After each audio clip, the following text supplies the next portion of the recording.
In concluding remarks, I'd like to introduce the President of the Canada-Ukraine Parliamentary Friendship Group, Mr. Mark Warawa. In 2004, Mark was elected to Parliament to represent the new electoral district of Langley, British Columbia, where 5 generations of Warawas have made that area their home. Since that time, he's been able to provide leadership to the Justice Committee as well as the Environment Committee, which I serve on that committee with him. Mark has more than 13 years of service and experience in public service as a municipal councillor and a regional district director, as well as 30 years of business management. In 2006, he was named as the Parliamentary Secretary to the Minister of the Environment, and he worked with opposition parties on the Canadian Environmental Protection Act, which ensured a better piece of legislation for all Canadians and garnered all party support for the bill in the House of Commons. In 2008, Mr. Warawa was elected as the chair of the Canada-Ukraine Friendship Group and was re-elected to this position at our annual meeting just last month. So, Mark, you can bring your final comment.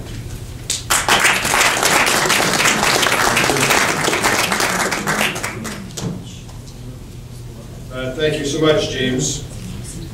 Your Excellencies, members of Parliament, senators, honored guests, mesdames et messieurs, ladies and gentlemen, good evening, bonsoir, dobrý večer. Jack Yu, thank you so much for being here on this very special, momentous day. Unfortunately, a couple of our colleagues were unable to attend, as James had said, that the MP and Deputy Speaker, Andrew Scheer, had a death in the family, was not able to be here, and he was actually one of the co-hosts making this evening possible. So our thoughts and prayers are with him and his family. MP Bernard Bigra was also called out and had to go back to his riding, and so we hope all is well there. I notice we have, as we do in our parliamentary group, we have all parties represented. We work very well together and in the interest of wonderful relations between Canada and Ukraine. So I see a number of you here tonight, so thank you for being here. I also want to acknowledge the hard work of 2 special people that made this evening possible. A number of us came up with wonderful ideas about this evening, and thoroughly enjoy meeting and working with Ambassador Ostash. But I want to give credit where credit is due, and the Ambassador's staff, including staff here on the Hill, particularly Jennifer and Mary, they did the lion's share of the work. Thank you so much.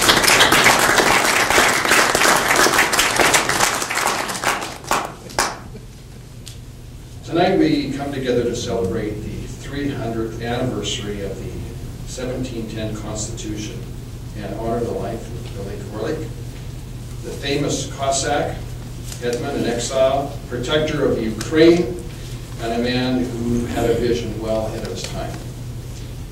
As we know, this Constitution is of great significance, as it was the first document in the world to establish a democratic standard for the separation of powers in government between the legislative, executive, and judiciary, even exceeding the Constitution of France, Poland, and the United States by 65 years, I believe it was, prior to the Constitution. Through the Orlyk Constitution,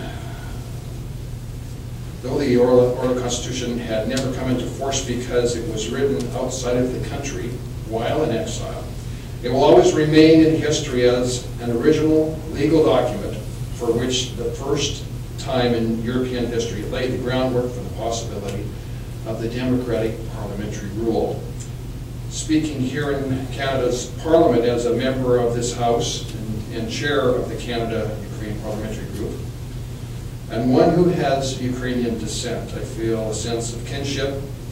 This is a historical piece of work and recognized with respect that really put on paper 300 years ago a very important document.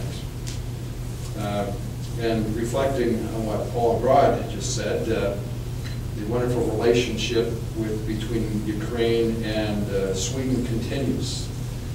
I'm of Swedish, Ukrainian descent, and my wife is of Swedish descent.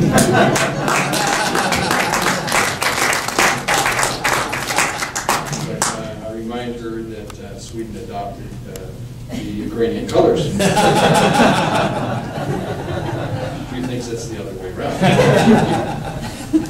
Since the first wave of Ukrainian settlers arrived in Canada almost 120 years ago, and that's when my grandparents came. And with more than 1 million Canadians of Ukrainian descent who now call Canada their home, we have made an important contributions to political thought and national consensus in the past 300 years. Canadians, Ukrainians, and the world share a common bond as we all strive towards continuing and strengthening our democratic values like that of Pylyp Orlyk.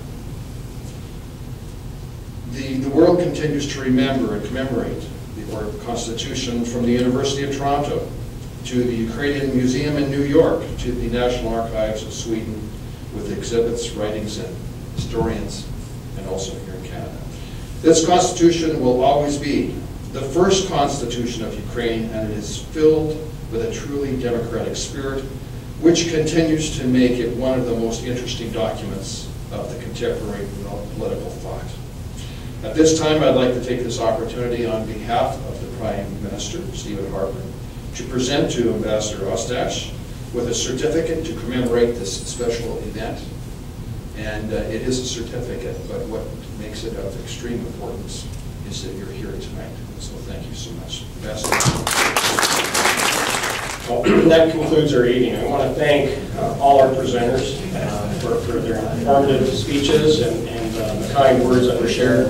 I want to thank our Chief Librarian, William Young, for again making room in our library for some great Canadian culture, great Ukrainian culture, and adding that so that all of Canada can enjoy it, not just those of us of Ukrainian descent. It's there to be shared, it's there to be treasured and protected, and we just thank you for doing that. And I want to thank each and every one of you for taking time out of your busy schedules to come today and to learn a little bit about Pylyp Orlyk, and more importantly, to get together and share in our fellowship. And I encourage everyone to continue to stay, enjoy the food and the wine, and the great music of our bandurist, Mishalow.